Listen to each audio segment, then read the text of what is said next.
Merry Christmas, everybody. I'm Tyler, and I'm here to let you know that Mickey's Christmas Carol is no perfect movie. But it is one of my favorite Christmas movies, and definitely my favorite adaptation of A Christmas Carol. At only 25 minutes, it really does feel like a feature length film that pays tribute to the original source material without ever having to adapt every chapter of the book or even quote every line from the book verbatim, which is something that I feel a lot of adaptations, having rewatched them growing up, have really dealt with in the past. As opposed to being super faithful like it's a Shakespearean adaptation, they wisely choose which Disney characters fill out the roles in the Charles Dickens book, and not only does it make it easier for this film to take liberties while still being faithful to the original tone, the original spirit of the book, just judging this movie on its own as a story, it has so many charismatic and likable characters that throughout the entire movie, I was either smiling, crying, or doing both at the exact same time, especially towards the end of the film. I'm not entirely sure if this was Alan Young's first time playing Scrooge McDuck. I think it is, but it's definitely the appearance that got him famous in the first place and deservedly would become even more reputable as a voice actor when he played Scrooge on DuckTales. And what I really like about this portrayal of Scrooge is that, as opposed to being a constant miser in person and in private, he is shown to be happy. He can be cheerful, and he has no problem showing that to other people. It just so happens that he's only happy and cheerful whenever other people are serving his own needs. It's more about him taking his positive energy, taking his power and influence, and being able to use it to contribute to other people's happiness, being the overall main lesson of the story, which is so much more emotionally resonant and identifiable for me personally. Wayne Allwine is as good as you would expect portraying Mickey Mouse, and he stands out among the other portrayals of Bob Cratchit, not just because it is Mickey Mouse, but because one thing that I've noticed rewatching different versions of A Christmas Carol is that Cratchit is not only not in the story very much, but when he is, he's mainly just a very kind-hearted but timid person and not much else. In this one, because it's Mickey Mouse, he is fearful of Scrooge, but as opposed to just being timid of Scrooge and nothing else, there are moments where Cratchit actually gets to stand up to Scrooge's cold-heartedness without ever really being confrontational. He is afraid of his boss, but not enough to the point where he can't speak his mind towards him. And he says so many kind-hearted things towards Scrooge regardless of his behavior that you really feel the optimism, you really feel the possibility of redemption towards this character, and in the end, that is what we want most. Now, as for the side characters, I'm not entirely sure why every character in this movie is either from Fun and Fancy-Free, Ichabod and Mr. Toad, or Robin Hood. I'm not really sure if it's because what everything in this movie has in common is that they're based off of a book or something like that. I'm not sure if it's because they were cutting corners on the animation department. I'm not entirely sure what the case is. But regardless, I really do like the choices that they got in terms of picking certain characters to portray the ghosts, because Goofy as Marley doesn't seem like a good choice at first, because Goofy's not a scumbag character, just like with Willie the Giant as the Ghost of Christmas Present, because in Fun and Fancy Free, he's this doofus who has literally everything you can imagine, and it's not even enough for him, so it seems like a very strange choice. But with Goofy as Marley, Goofy's the type of character who realizes he's made mistakes when it's completely too late. And that's what makes him, in the end, a very good choice to portray the character. And the fact that they go for a more comedic approach actually does lead to some of the funniest bits in the movie. Not just him being a ghost tripping over the first step in Scrooge's house, but something I've never noticed up until now. I've watched this movie every year since I was a kid. I have never noticed that Marley was wearing the keys to his chains the entire time.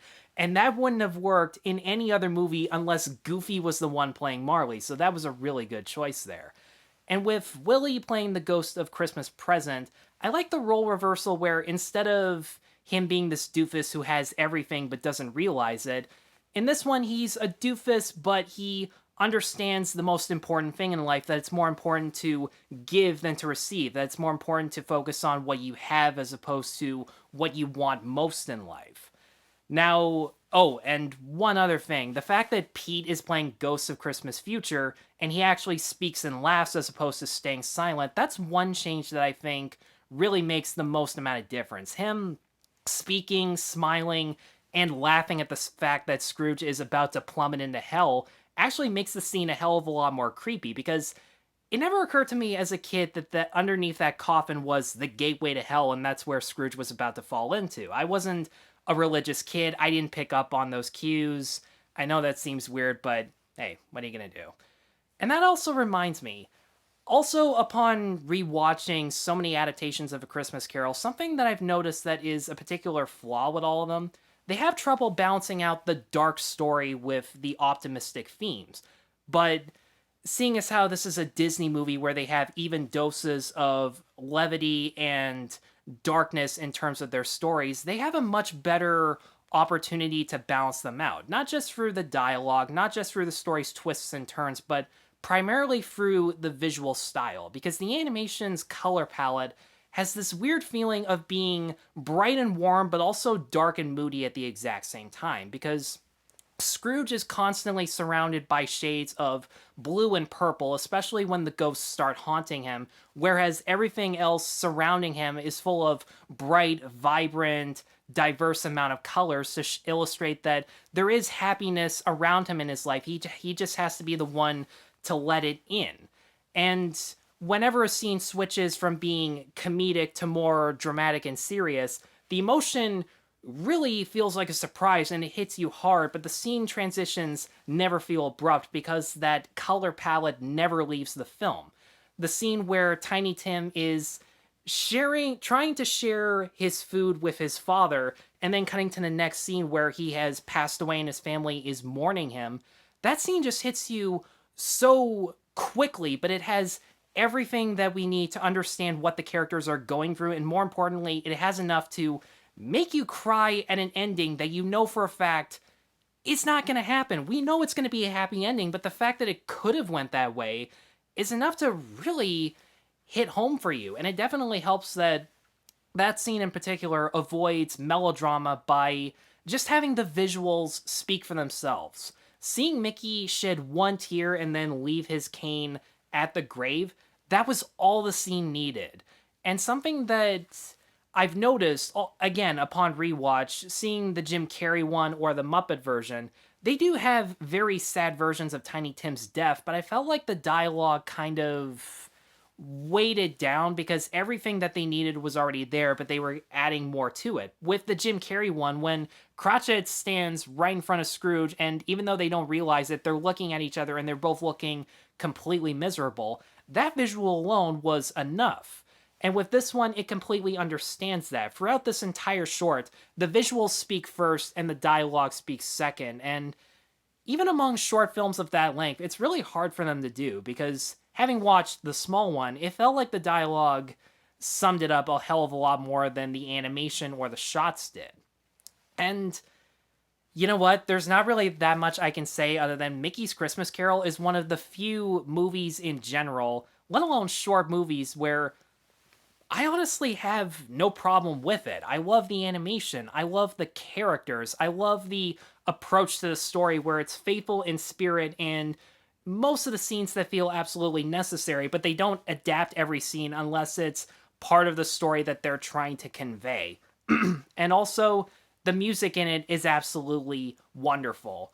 Oh, What a Merry Christmas Day is one of my favorite Christmas carols. I love the choir-like melody that they bring to it, the much slower pace.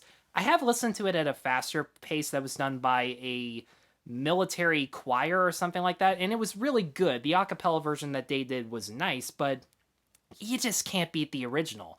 And even the most basic of music soundtracks like the Fezziwig Dance, the violin music, there's no dialogue other than Scrooge and Isabel talking, but that music conveys all the emotion that we need to understand that that's the first time that Scrooge realized there was more to life than making money. There was very little dialogue. You don't know any of the other characters, but the music and seeing everybody dance, clap, and cheer and have a great time, it just speaks for itself. And that's the great thing about Mickey's Christmas Carol. The visuals speak for themselves. The characters speak for themselves. And On top of that, it's just a joy to watch. It feels like a fast-paced movie, even though it's only 25 minutes, and that part is just so astounding. And I'm going to keep rambling on and on unless I end it here. I'm not kidding when I say this. I'm going to give Mickey's Christmas Carol a 5 out of 5. I'd say check it out, but I mean, most of us were introduced to A Christmas Carol through this version of the film. So, in any case, definitely check it out again if you have it on Disney Plus or if it's on TV. Guys, thanks as always for watching. If you have seen Mickey's Christmas Carol, you obviously have. Let me know in the comments below what you thought of it. Be sure to stay tuned for more Christmas reviews, and be sure to like and subscribe. Take care.